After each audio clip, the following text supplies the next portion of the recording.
Formó a lo largo de toda su vida una de las bibliotecas más completas de la región, del país y de la región, con libros sobre América, sobre Uruguay y el resto del mundo. Libros de religión, de filosofía, de derecho, de literatura, sobre viajeros, la que, según sus propias palabras, fue formada, decía él, en un periodo de 68 años, esto fue en el año 89, ¿verdad?, de sacrificios compartidos con mi familia. Es el único legado que les dejo a mis hijos. Es mi deseo que la biblioteca permanezca en el Uruguay y no se disperse como ha ocurrido con otras. Indudablemente, como lo decía su esposa, la doctora Ranieri, cuando prologa Historia de los partidos políticos en el Uruguay, decía, para Pibel Devoto, la historia no es solo una sabiduría, es un mensaje. Más aún, es una profesión de fe. Todos sabemos que su enorme vocación por la historia y su extensa obra convivieron siempre con el Pibel administrador, el Pibel docente, el Pibel hombre de Estado, el Pibel político. Era un verdadero hombre universal. Su capacidad de trabajo era absolutamente asombrosa. Se entregó al país con una real vocación de servidor público, como pocos ejemplos se han registrado a través de la historia. El profesor Pibel se inició como servidor del Estado en el año 1928 en el escalafón administrativo inferior del Ministerio de Relaciones Exteriores. En 1931 se le propuso trabajar en el Instituto Histórico y Geográfico del Uruguay, con apenas 21 años como prosecretario. Luego fue miembro de número de dicha institución. Posteriormente se desempeñó como director del Museo Histórico Nacional, cargo que ejerció desde 1940 con 30 años de edad.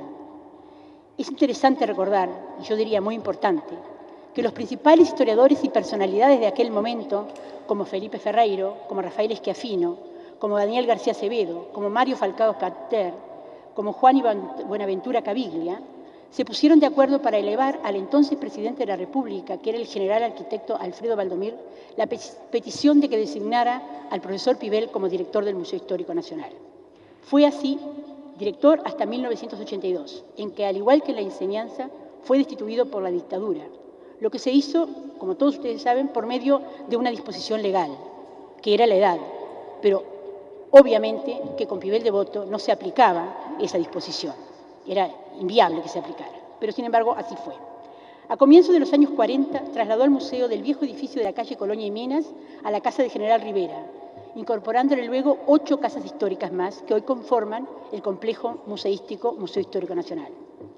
En dicha institución llevó a cabo una política cultural de compromiso con la identidad nacional, apuntando al acrecentamiento del patrimonio histórico nacional, ya sea bibliográfico, archivístico, museográfico, y rescatando de manos de particulares invalorables colecciones que, si no, todos sabemos que se hubieran dispersado o destruido. Desde el Museo Histórico concibió la idea de volver a editar la revista histórica, de la que fue el gran impulsor de la segunda época, de 1941 a 1982. Yo creo que es importante señalar, sobre todo para las generaciones más jóvenes, pero también para nuestra generación, y recordar algunas cosas, como que las páginas de la revista histórica fueron abiertas para todo aquel que quisiera publicar el resultado de sus investigaciones, pero siempre, como el propio Pibel lo decía, con algunas exigencias o condiciones.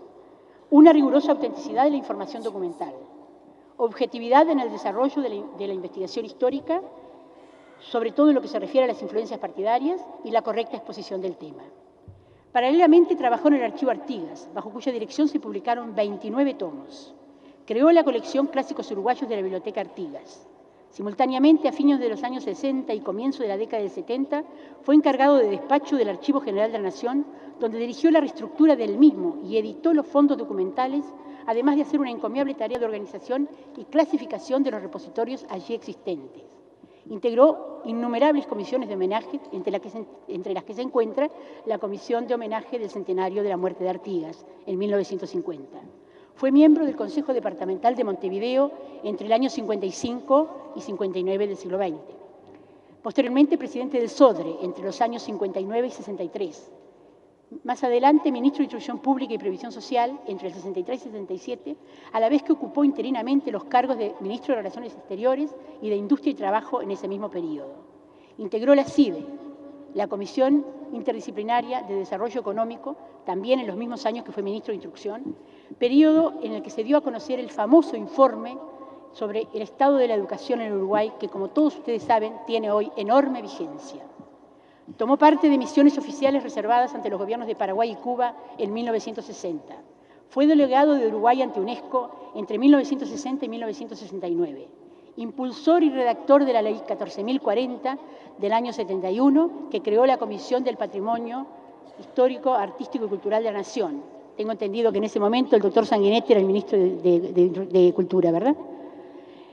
Presidió además el Consejo Directivo Central de la ANEP entre el año 85 y 90, ya que su capacidad, su trayectoria y su hombría de bien fueron determinantes para que el entonces presidente de la República, doctor Sanguinetti, y el líder nacionalista Wilson Ferrer Aldunate insistieran para que aceptara la difícil tarea de presidir el CODICEN. Fue, además, el primer uruguayo que recibió en el año 1992, durante el gobierno del doctor Luis Alberto Lacalle, el Premio a la Labor Intelectual, premio que recordamos todos lo recibió su hijo Juan Pablo Privel en nombre de él. Asimismo, una de sus grandes preocupaciones ha sido el tema de los límites del país, como todos ustedes saben. Y así fue que surgieron innumerables obras suyas, como Historia de los límites del río Uruguay, en el año 53, La isla Martí García, en el año 69, e Historia de los límites del río de la Plata, Islas Martín García y Timoteo Domínguez, que recogió su exposición sobre el tema en la Cámara de Senadores en el año 1973. Por otra parte, muchos de los que están acá, en su mayoría, todos hemos sido exalumnos de él en alguna de las instituciones en que dio clase. Todos saben que no abandonó nunca el ejercicio de la docencia. Ejerció la docencia ininterrumpidamente durante 52 años. Pasaron por sus clases varias generaciones de alumnos.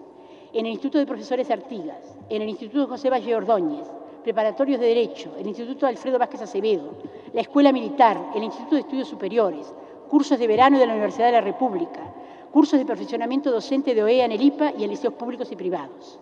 Pero justo es recordar que en 1930, cuando inicia su carrera docente, se inicia en un instituto privado que existía, que era el Instituto Magisterial Gabriela Mistral, en que dictó clase en cuarto año de una materia que se llamaba Historia y Constitución.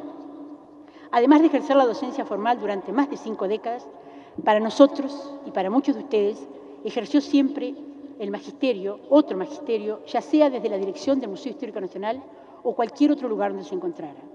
Podemos afirmar sin temor a equivocarnos que el profesor Privel, en una charla de café, en una conversación ocasional, cualquiera fuera el ámbito, ejercía una forma de docencia indirecta.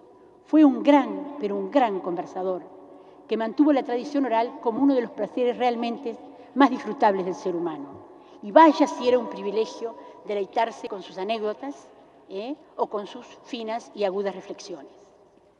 Fue profesor de muchas generaciones de cuarto año del Instituto de Profesores Artigas que hoy están presentes acá, entre las que incluyo a mi generación, que también está presente, que ingresó en el año 1968.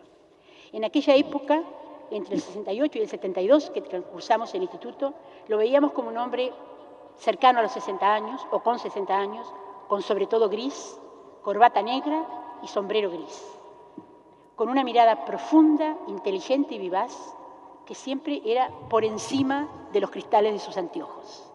Recuerdo que comenzaba a dar clases sin preámbulo, con notable rigor en la información, pero también sumamente amena sobre los distintos procesos históricos que abordaba. Podemos decir que quienes fuimos sus alumnos salimos, o debimos salir, convencidos de que pertenecemos a una nación con un destino que nos hermana a todos y que nos exige convivir en una comunidad civilizada. Por otra parte, quienes fuimos sus alumnos sabemos que su militancia política nunca asomó desde la cátedra docente ni en sus libros, en una demostración clara y fehaciente de lo que es la realidad y la verdadera laicidad, así como el respeto al rigor académico. Concebía la labor docente como una extensión natural de sus actividades como historiador.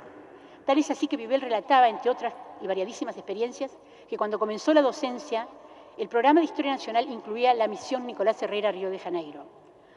Pero como no había nada escrito sobre ese tema, se puso a investigarlo en el archivo del Ministerio de Relaciones Exteriores y fue así que surgió el libro, tercer libro, que fue la misión Nicolás Herrera a Río de Janeiro. Digo tercer libro porque en el año 30, cuando comenzó a dar clases, también publicó 2 libros, La imprenta del Ejército Revolucionario del 26 al 28 y La historia y bibliografía de la imprenta de la provincia.